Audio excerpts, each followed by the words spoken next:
up, you all? What's up, you all? Today we have an amazing episode. But before we get into that, welcome to the Left-Handed Leftist podcast. My name is always is Carlos, and I'm your host here. So you all, like I said, we have an amazing podcast today. We're going to be talking about not just marijuana, but cannabis, hemp, CBD, THC, all the different compounds. And we're going to be talking about the regulation around hemp that just happened with the Trump tax bill. And we're also going to be talking about marijuana regulation within the state of Maryland. And while it is legal, we're going to be talking about the licensing part when it comes to legal cannabis sales. And you all, we have a lot to discuss here. And helping me do all this is going to be our guest, Luke Jones.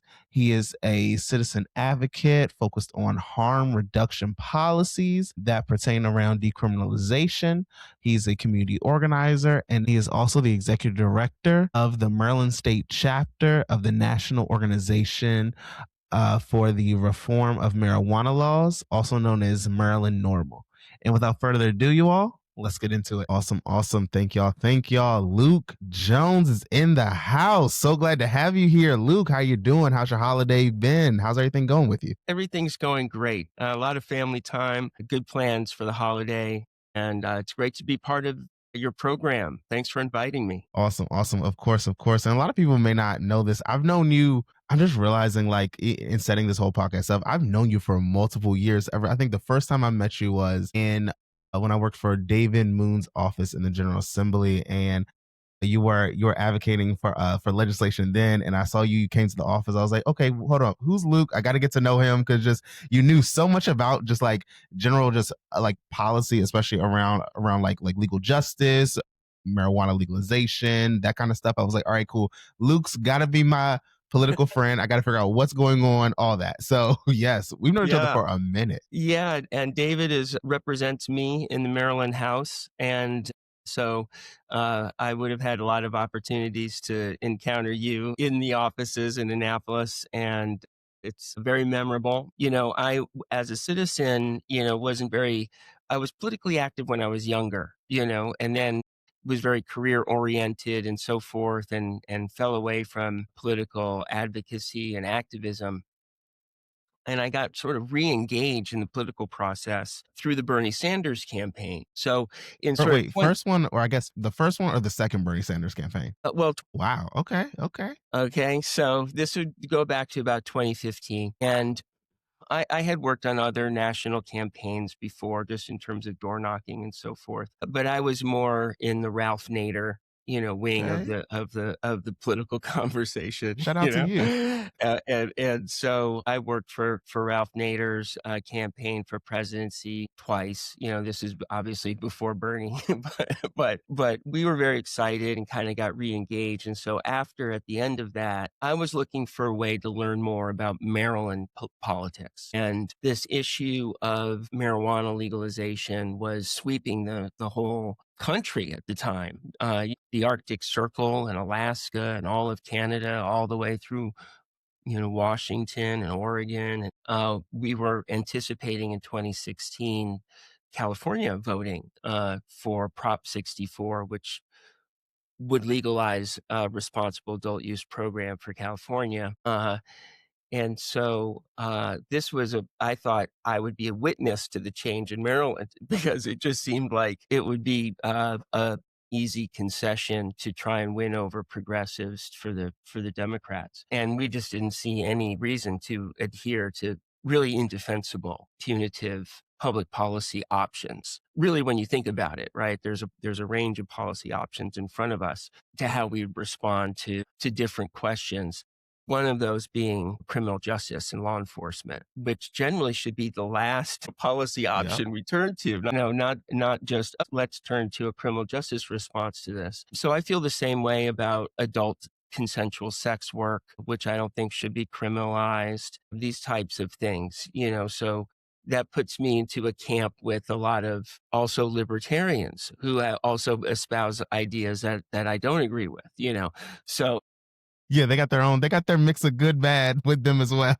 But there was such a nonpartisan consensus around issues like legalization that I never anticipated I would become one of the leading voices in the state on this issue, but it turns out Maryland has been a lot slower than I originally had imagined. So this is still a timely conversation, believe it or not. Just because we've gotten through certain milestones, it doesn't mean that we still don't have evidence of inequity. And I hope we can get into some of that today. No, definitely, definitely. We have a whole section where I definitely want to talk to you about like Merlin specific, about not just the legalization, but also around like the licensing, which I know you've been heavily active in as well. But before we get to that part, I do want to kind of talk about what's been happening federally, because I know you probably saw it too, but for all the viewers who didn't, during the recent federal tax bill that just recently got passed, there was provisions in it that heavily regulated, if not outright banned, certain demographics of like hemp and CBD products and marijuana products in general. But before we get into what the tax bill did, I want to actually, Luke, you kind of set the stage for people of what was the law federally of the land around CBD, hemp, marijuana before the federal tax bill that was passed this year. Yeah, so I'm going to just keep it real basic, because it's really not that hard to get a hold of. So here's what the issue has been: is that generally all varieties of the cannabis plant have been deemed to be part of the definition of marijuana until 2018. 2018 was a demarcation point, because in 2018, in the Farm Bill, there was this definition for hemp, which would be separate from marijuana, cannabis, as a controlled substance. And so it's very important to understand that 2018 was a demarcation point. Now, what happened in 2018? Well, in 2018, they said that uh, hemp, is legal. States can set up programs for hemp, and hemp is defined as a certain amount of THC delta 9. Okay. So it all comes down to delta 9, because they specify delta 9. That means if there's other varieties other than delta 9, you're not violating that narrow definition. So it's deemed to be this little loophole, right? Because there's a plenty of compounds that aren't delta 9, have the effects that people associate with cannabis. And so it's very hard to distinguish. And so particularly when you process it, say, into delta 8, which is right next to delta 9, or delta 10, which is right next to delta 9, but it's not delta 9, you see? And so these little ways that have spawned all these YouTube advertisements for Yeah. mail order gummies that'll get you high. That's where that comes from. Yes.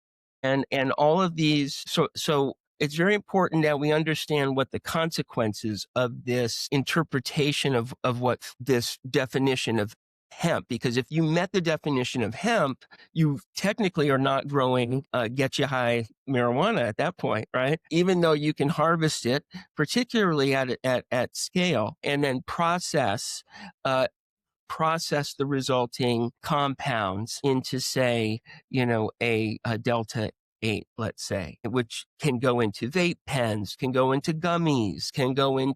And that's one of the reasons why you get these proliferation of access outside of these, licensed businesses. Are we on the same page about what happened in Yeah.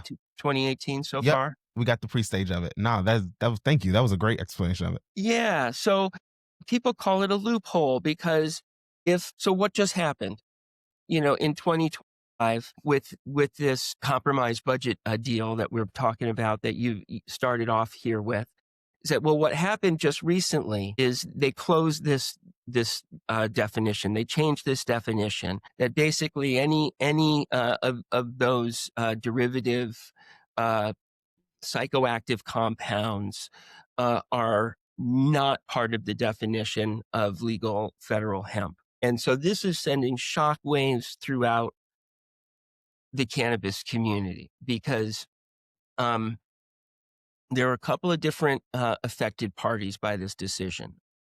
There are those who just say there should be no regulation at all. Those are the deep libertarians that I was referring to. Those real dyed in the wool committed libertarians that just say we should be able to Live and let engage live. in commerce. So we're distinguishing here what we can do is in terms of growing it ourselves and gifting it for non-commercial purposes, which we say is really the fundamental right we should all be advocating for, and taking advantage of home cultivation privileges and sharing any excess harvest that we have. And that would be sort of, our preferred model for Okay. production I like to that. satisfy consumer demand if possible. But short of that, we start to set up a market and we say, well, should that market be regulated at all? And so certainly the National Organization for the Reform of Marijuana Laws, state chapter, Maryland state chapter for the National Organization for the Reform of Marijuana Laws. I mean, we generally recognize the imperative for the state to regulate commerce for the protection of consumers and everything else. And so that sort of divides the community right out of the gate with that first question as to whether or not there should be any regulation at all. Okay. Because there's illicit market has been serviced by unregulated producers and distributors. Okay. So those people who have, particularly the people who have been part of an unregulated supply chain, feel as though they have earned the confidence and the place to participate when those markets are made legal, either through continued unregulated behavior, which a portion of them still, want to assert. But I don't usually go there. That's not usually my preferred public policy response. It is an unregulated Can we production. can you say why? Like or what harms do you see in the unregulated market? Well, it's an unregulated market where you start to have snake oil. So there's a famous archetype in the American story, right? The snake oil salesman. Uncle Ben's, will cure your arthritis, Yeah.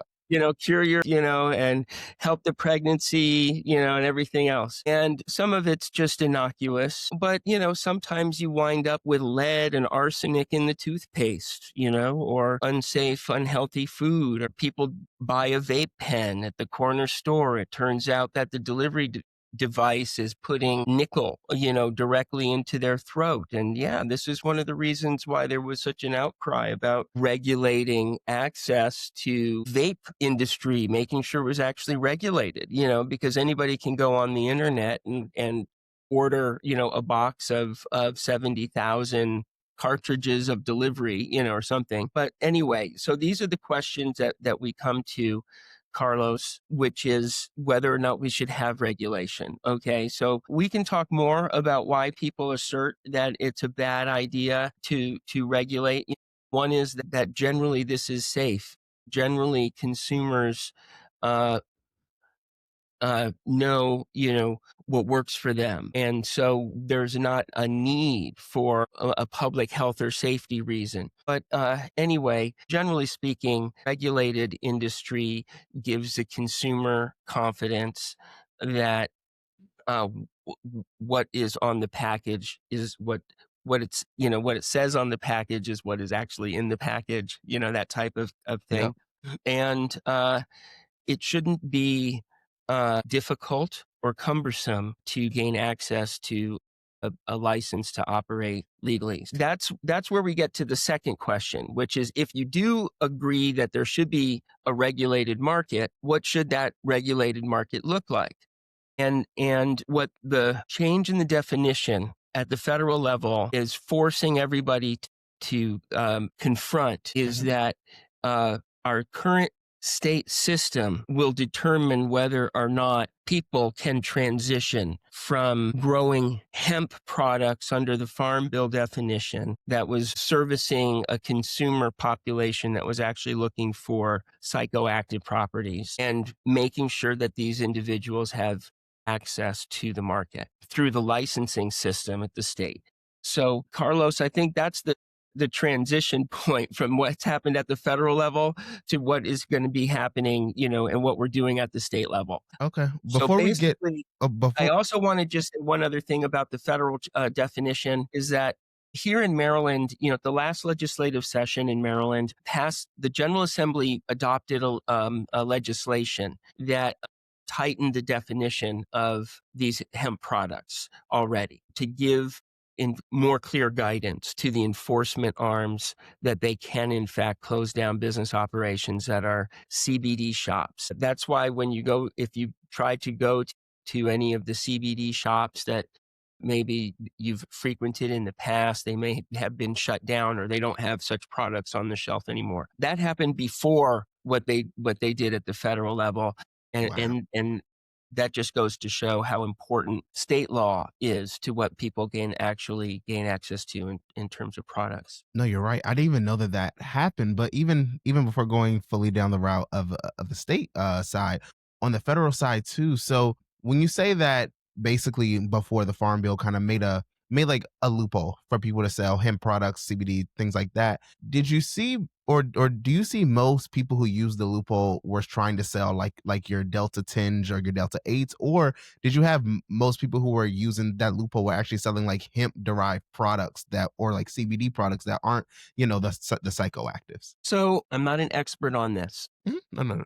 but we have testimony that indicates strongly that the most valuable components of the hemp plant from across the producer, that people who are participating cultivating this hemp under this definition, that by far without any realistic comparison, the most important compounds are the compounds that can be processed into psychoactive related components. So people are saying that what happened recently with this recent change in federal definition is going to wipe out the hemp economy. And it's a big, big, big economy. And there have been vendors right along the Ocean City, CBD shops, a couple of blocks off the boardwalk even. And you go down there now and all they have is posters and sort of, I think, glass pipes and stuff like that. But no more CBD flower and no more gummies and edibles and stuff like that.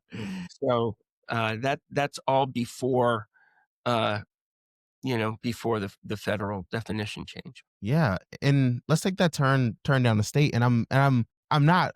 I'll say this: I'm not shocked to hear that Maryland is trying to close down all of these different CBD hemp stores and things like that. I'll say the part that does shock me is especially as you have like a massive budget deficit within Maryland that we're not looking at. We're looking at investing in data centers, but we're not looking at keeping open the same businesses that have already been here, like these CBD shops that are producing like sales tax revenue and tax revenue to be able to help close some of this deficit as well. So can you kind of explain to people before this most recent bill statewide that kind of limited some of these hemp stores? You got to explain what was happening before, or set the stage for people. What was happening before this? So before, a lot of gas stations, we had a lot of CBD shops all around the state that had products available, similar to products that you can order through the mail before this change in federal definition. Products that when you consume them, they would give you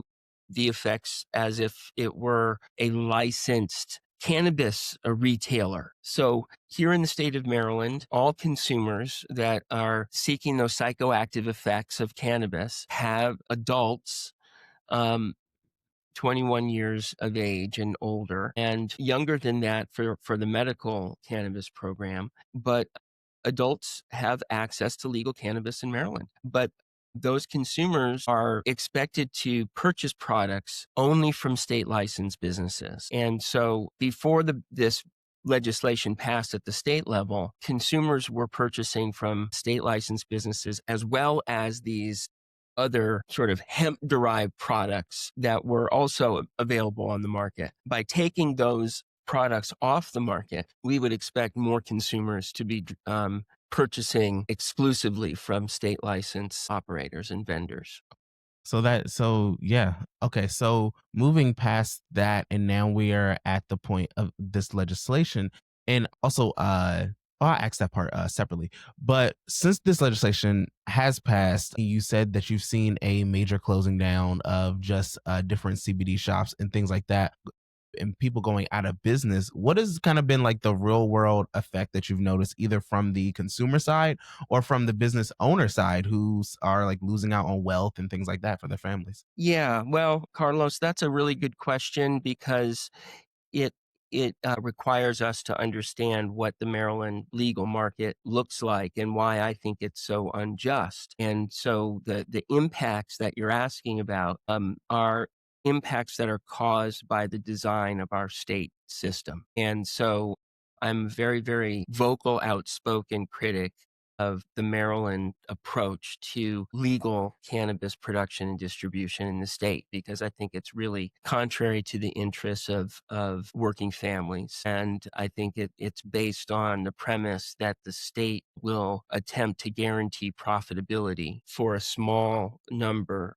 of owners of this emerging legal market, that the role of the state is to guarantee profitability for those who have invested in the licenses that are currently participating in the legal market. And the way that they do that is by blocking competition, by preventing working families from having access to the legal cannabis market. And so that is a policy priority for Maryland Normal. That's what our number one policy priority is moving into the next several legislative sessions, which is market access, because we still have a situation where police have no knock entry warrants that can be used to stop people from participating in unregulated cannabis, production and distribution activities, right? And so most people think that we should be building bridges into the economy, not putting up walls that prevent people from participating in what is otherwise a legal enterprise. So, Carlos, one of the things that I was looking at in preparation for our discussion, the recent sales numbers for the state of Maryland in terms of the legal licensed business operators, right? So remember that Maryland has a system where there's only a certain number of licenses available for cannabis producers, growers, processors, and vendors, the dispensaries.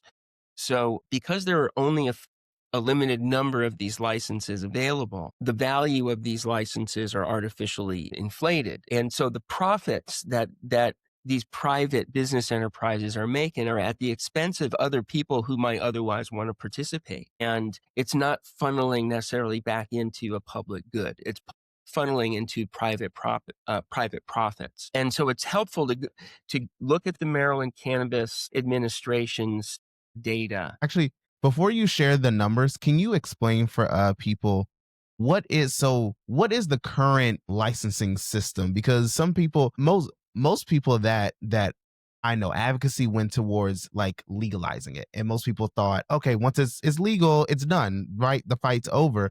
But really, you kind of open my eyes to the fight. Really isn't. Yes, it's about legalizing it, but it's also about the justice part of the licensing, and that has been a big problem here when it comes to Maryland. So, can you tell us what is the process currently? Yeah, so Maryland has a very unique system. Maryland has a system that was designed originally, or at least it was attempted to, people. The justification that it was used for the Maryland system is that they were going to put a thumb on the scale so that any new legal business operators had a disproportionate chance of being African American. So That's there good. was a very particular racial biased objective in the design of the Maryland system, and it was sold as such. And there were a lot of us that felt that it was never really focused on any type of restorative justice or disproportionate benefit to those most directly impacted.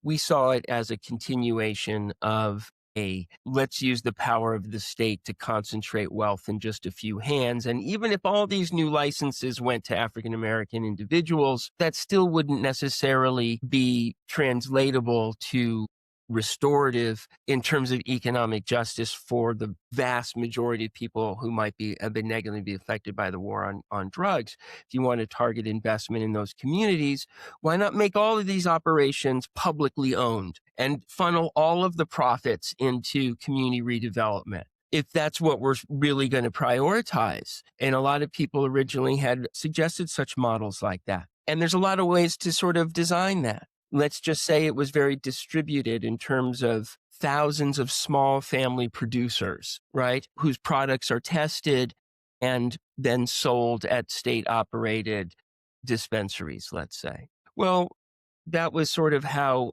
the alcohol game was originally going to be tried. There's a lot of different models that could be pursued.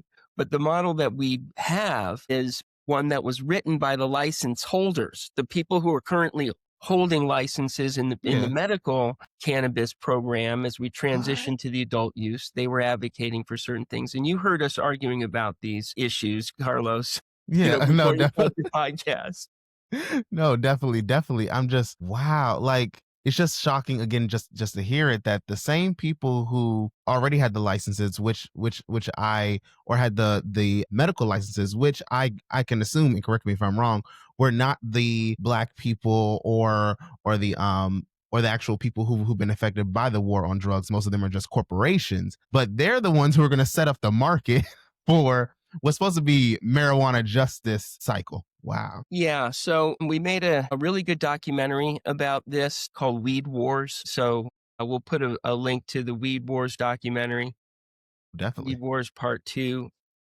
The Social Equity Illusion. And we really focus on this, on the design of the license program. But if I can share my screen, and it's important for people to see this information, and thank you for letting me share this.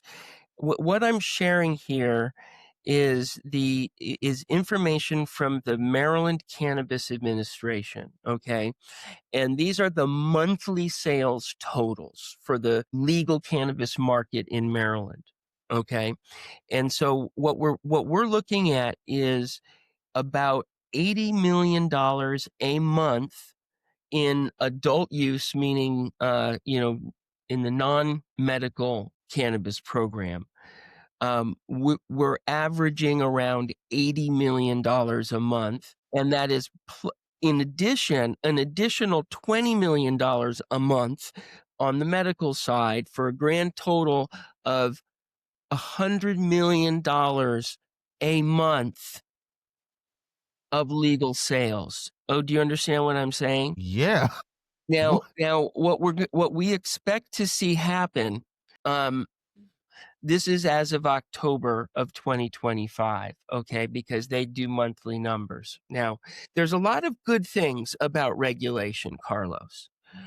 One is, for example, consumer confidence. You know where this product was cultivated and under what conditions it was cultivated, when it was harvested. And we have some of the best product labeling standards of any program in the country, where we have a full breakdown of the different properties of the cannabis that or cannabis related product in our market. So bravo to the work that the Cannabis Administration is responsible for. They do a great job. Um, and we have what is called seed to sale tracking. So each plant that is cultivated is tracked from its seed all the way through to its sale, and it's a very sophisticated system.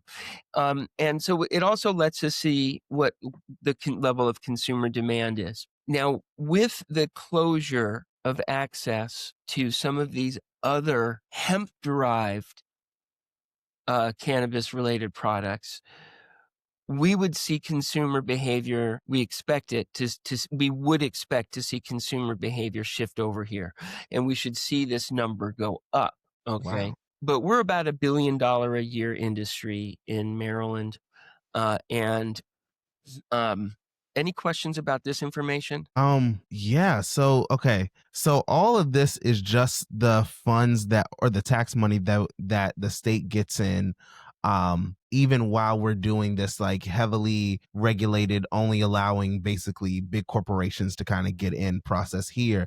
And you were saying that if we actually did a justice model of it, we could have a whole lot more. And can you kind of tell us, like, yeah, like what would that look like, having a more open market to people? Thank you. And this is really the closure. This is the closing of my sort of prepared remarks here. What your question leads into, what would this market look like? So, um, we start with the notion of cottage industry, and cottage industry. You've heard us talk about it many times, but a home based business. In other words, people converting their own property, their land, into some type of beneficial commercial enterprise. Maryland has a deep, deep tradition in this area of it's an agricultural model.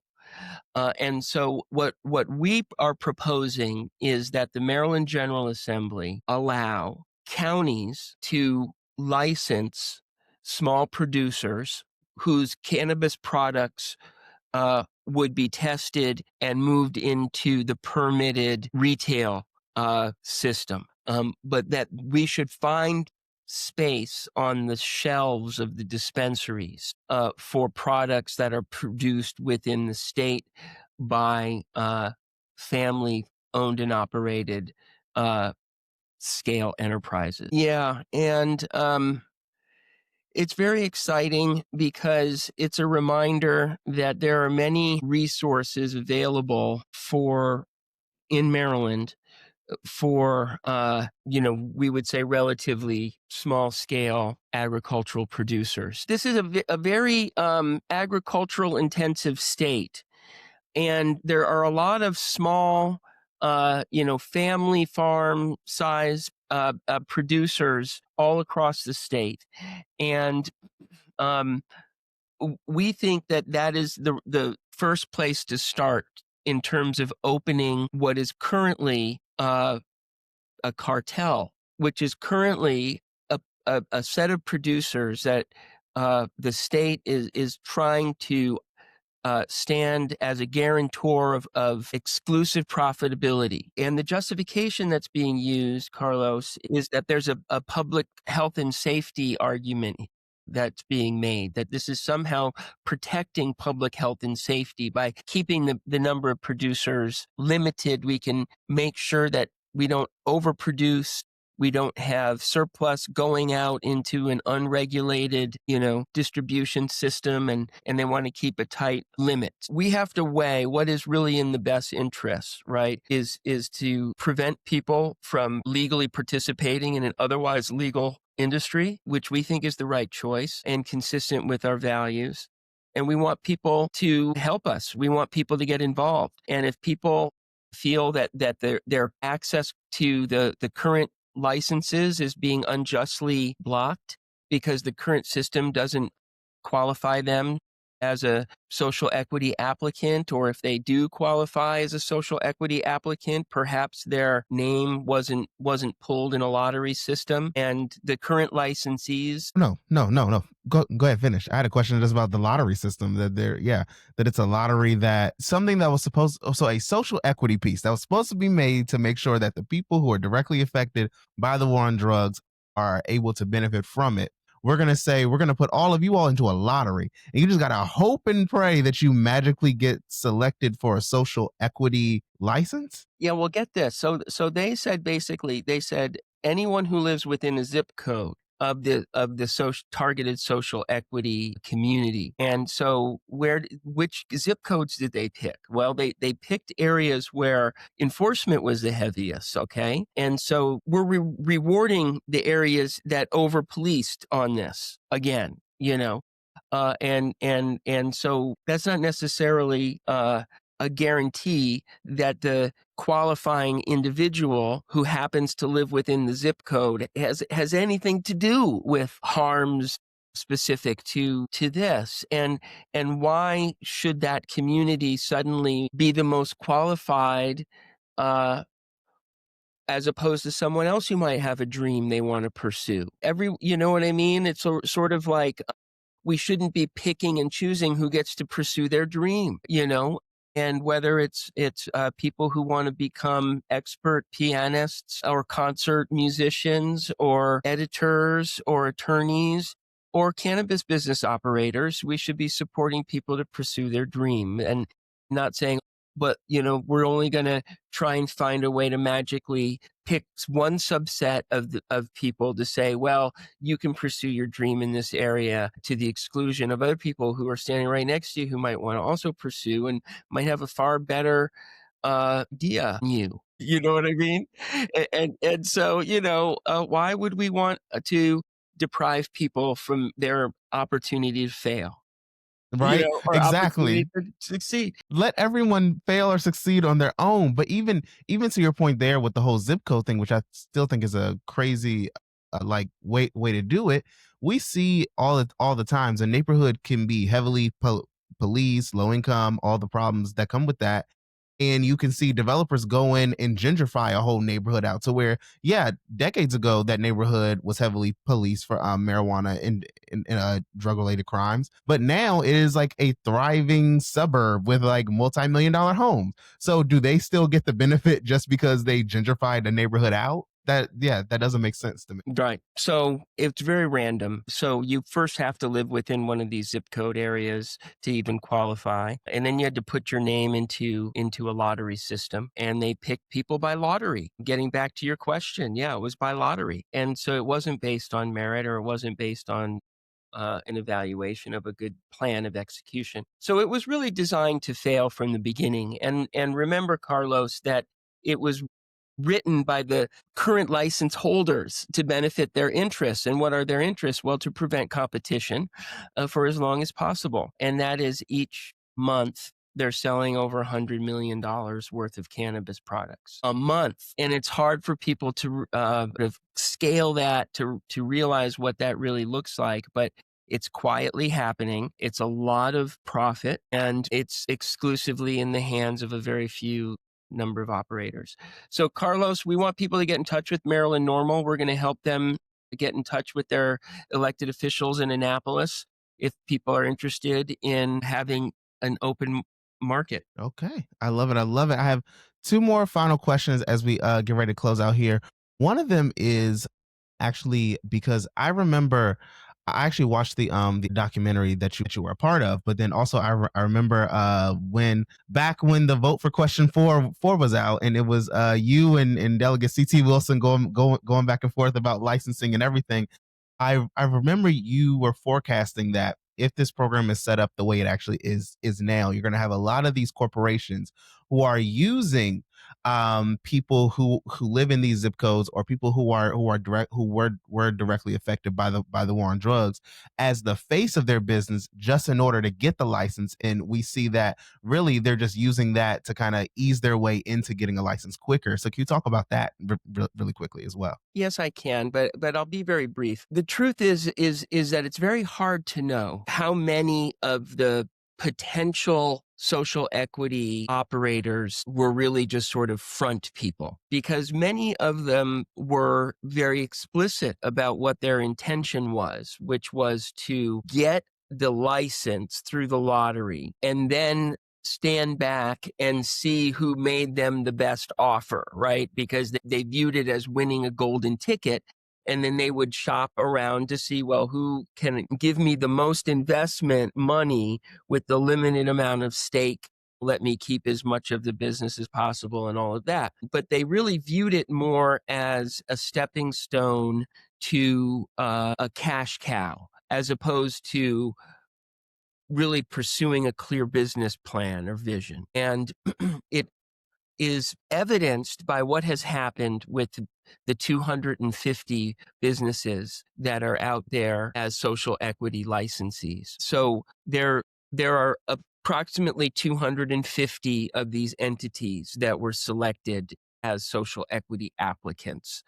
And it's been several years now, and very, very few of them are operable. Very, very few. Gosh. Yeah, that's depressing. That's The sad, vast Luke. That's sad. majority are still in pending status and so forth. And yet there's a lot of this play money and I'm a licensee kind of thing, because they won what they thought was going to be a state guaranteed profitability, a pathway to a guaranteed profitable business enterprise. They would be protected from competition in the market. This is all to benefit not the emerging wannabe competitors, but it's all to benefit the current vendors, the current producers. They are the ones who are laughing all the way to the bank.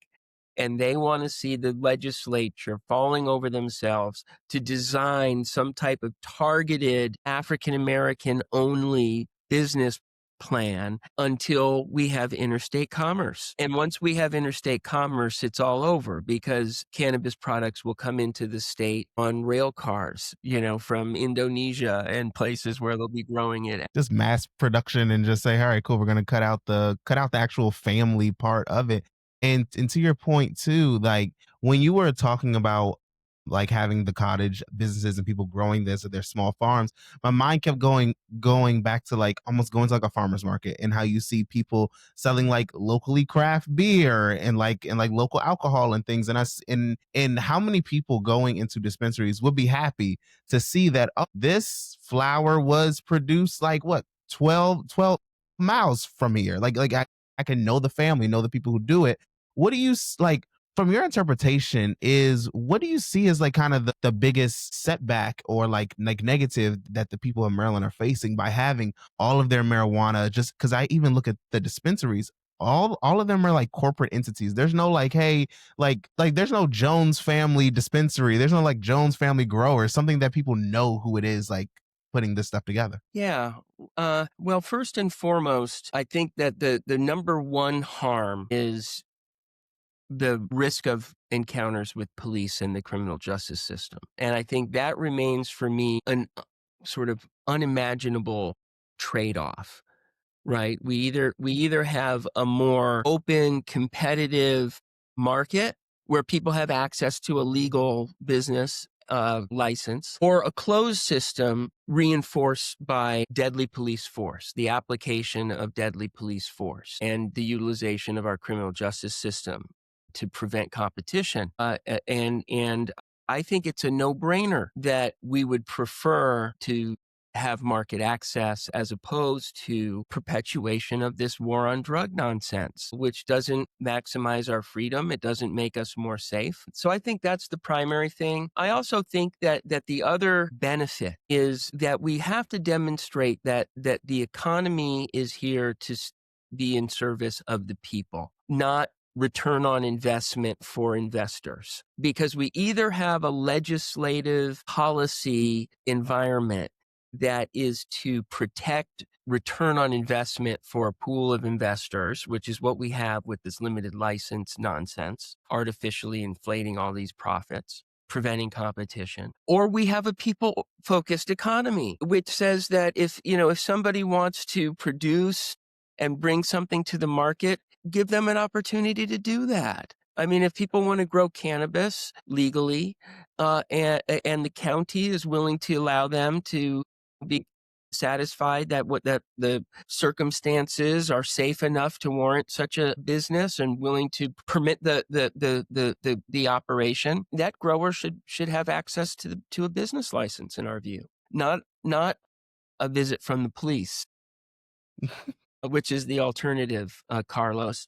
So in terms of consumers, they're one class of people who will benefit, but I think that we need a legislative policy environment that instinctively will opt on the side of a people-focused economy. And then we can export that idea into other areas of the economy and not think that the role of our legislators is to satisfy their donors and to satisfy moneyed interests as opposed to some, collective good. Yeah, no, that was perfect. Thank you, Luke. That is, yeah, it is. This is gonna be something I'm definitely gonna renew my like like interest in, and actually like start like watching, and definitely have you back as the legislative session kicks off in January and stuff, to talk about the legislation you all are putting up. Can you tell our viewers how they can follow you, follow Maryland Normal, what's going on, stay involved in the legislative process, all that? Yeah, we have a Linktree page. We'll put it up here, the Linktree page, where we keep that up to date, and at Maryland Normal. And we're on Facebook. We haven't been very active there recently. What we try and do, Carlos, is get people to join our email list. And we have a link to do so either through our Linktree page that I mentioned, or link from the National Normal organization, which is normal.org, NORML. So there's no A, because it's the National Organization for the Reform of Marijuana Laws, normal.org. And people can navigate to the Maryland section, join our email list, and we'll make sure you guys know how to support the work we're doing in the Maryland General Assembly in the coming session. Lots of big changes in the General Assembly, Carlos. So I don't know if you're Yes. talking about that on your podcast, but we're going to have a new speaker. I'm really hoping we have a new chair of Economic Matters. C.T. Wilson has been a train wreck, a disaster. We don't like C.T. Wilson's policies, and we think that the new speaker should entertain a proposal for reassignment of that committee. That's our view, and we're happy to come back and talk to you more about that. Definitely. Again, you all the links will be in the show notes and show description. Please check them out. Maryland Normal is an incredible organization. So glad to have just work with you all in the past, and just all the amazing things that you've done, Luke, in the organization. And we can't wait to have you back. And thank you all so much for tuning into the Left-Handed Leftist podcast. And remember, you all, this is a podcast, so please rate us 5 stars, leave a comment, like, notification bell, all that, and we'll see you next week. See you all.